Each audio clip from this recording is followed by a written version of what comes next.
আজকে বরগুনা আসার পরে আপনাদের আগ্রহ, উদ্বেগ, উদ্দীপনা, উপস্থিতি দেখে আমার মন বলছে আপনারা বিজয় হয়ে গেছেন।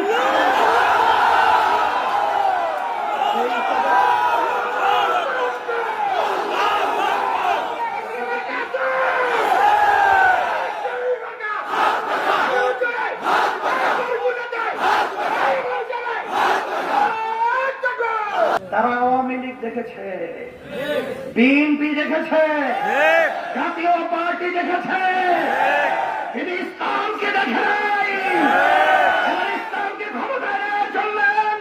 তারা ওদের আগ্রহ হারিয়ে রাজনীতির কাটাচ্ছে, ইসলামের পক্ষে বাক্সের ভোট দেবে, ইসলামকে বিজয় করবে।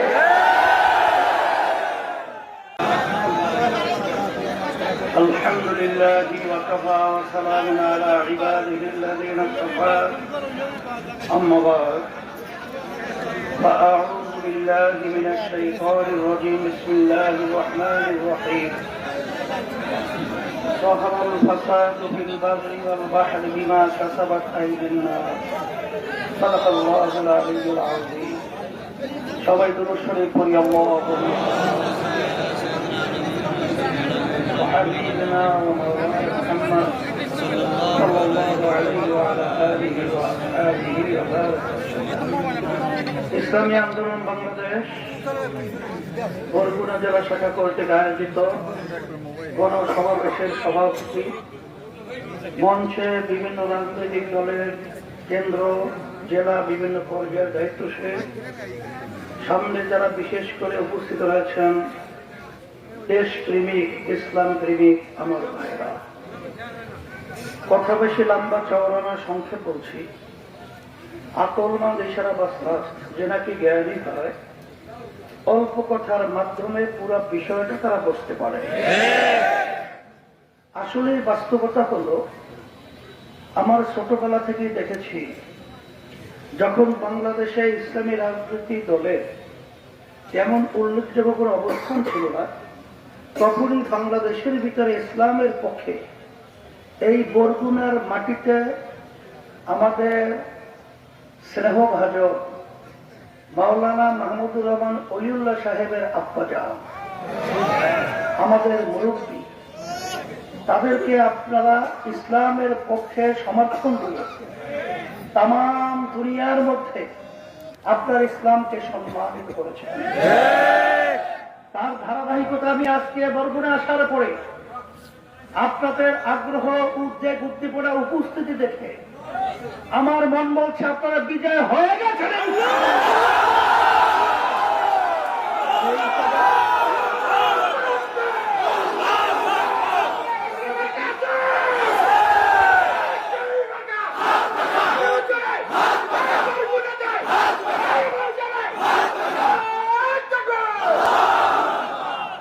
আমি তো প্রায় সময় বরগুনাতে আসি, কিছুদিন আগেও এসেছিলাম, আর এখন আসার পরে চিত্র সম্পূর্ণ ভিন্ন। এবং আমি তো আলহামদুলিল্লাহ সারা দেশের মধ্যে সংবাদগুলো কম বেশি রাখি। আমার কাছে যে সংবাদ আছে তাতে বরগুনায় আল্লাহর রহমতে ইসলামের পক্ষে বিজয় হয়েছে। এখন কথা বেশি লম্বা চৌড়ে না করে 5ই আগস্ট 2024 জুলাইয়ের পরে দেশকে গঠন করা এবং ফ্যাসিস্ট থেকে দেশকে মুক্ত করা, আমাদের দেশ থেকে যারা নাকি 1% নাম দেয়, টাকা কামাই করি আমরা, আর ওরা ক্ষমতার চেয়ারে বসে টাকা পাচার করে। আমার কৃষক ভাইরা, আমার জেলে ভাইরা, আমার রিক্সাওয়ালা বাজানরা রোদ্রে পরে চামড়া কালো হয়ে যায়, সেই টাকা উপার্জন সরকারি ফান্ডে জমা হয়। আমার ভাইরা বিদেশের সেই রোদ্রের মাটিতে পড়ে চামড়া কালো হয়ে যায়, চেহারা কালো হয়ে যায়, সেই টাকার এভিডেন্সের মাধ্যমে দেশ চলে। আর ওরাই চেয়ারে ক্ষমতার মস্তদে বসে আমাদেরকে বিদেশে পাচার করে।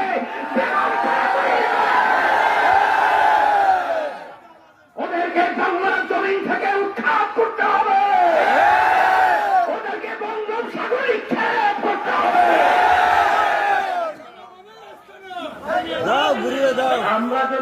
ভুল করি বারবার। আর কতবার মায়ের সন্তান কোল হারা হবে। এখন আমাদের সেই কানে শব্দ, মা চিৎকার করে বলছে আমার সন্তান আমাকে কয়েকদিন পর্যন্ত মা বলে ডাক দেয় না। সেই কান্না কতদিন শুনবো? কতদিন সেই আয়না ঘরের মতো আইয়ামে জাহিলিয়াতে সেই ইতিহাসকে হার মানিয়েছে? আর কতদিন দেখবো?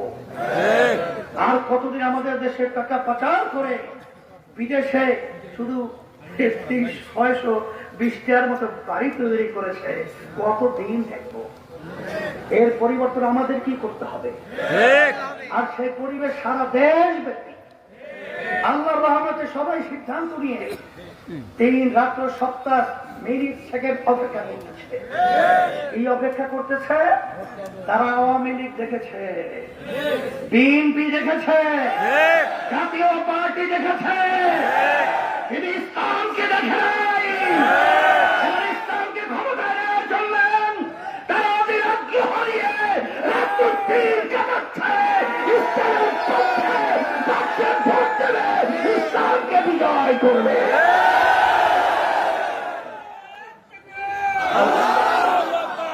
আমি সারা দেশে আমি আমার বাজানদেরকে অনুরোধ করব, আমার মা বোনদেরকে অনুরোধ করব, আমরা চোরদের সহযোগী হতে চাই না, আমরা টাকা পাচারকারীদের সহযোগী হতে চাই না, যারা মায়ের কোন সন্তান হারা করে তাদের সহযোগী হতে চাই না,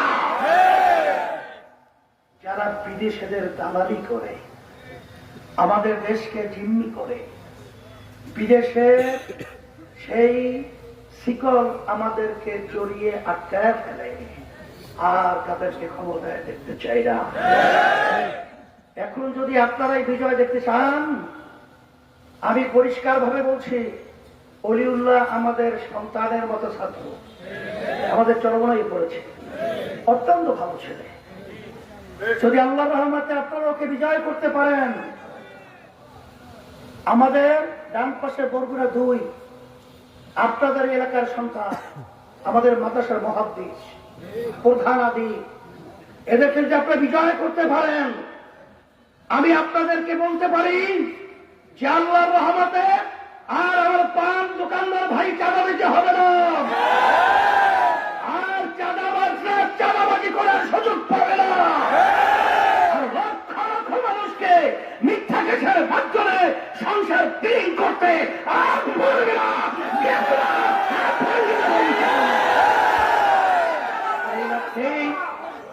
আমি হাত পাকা শান্তির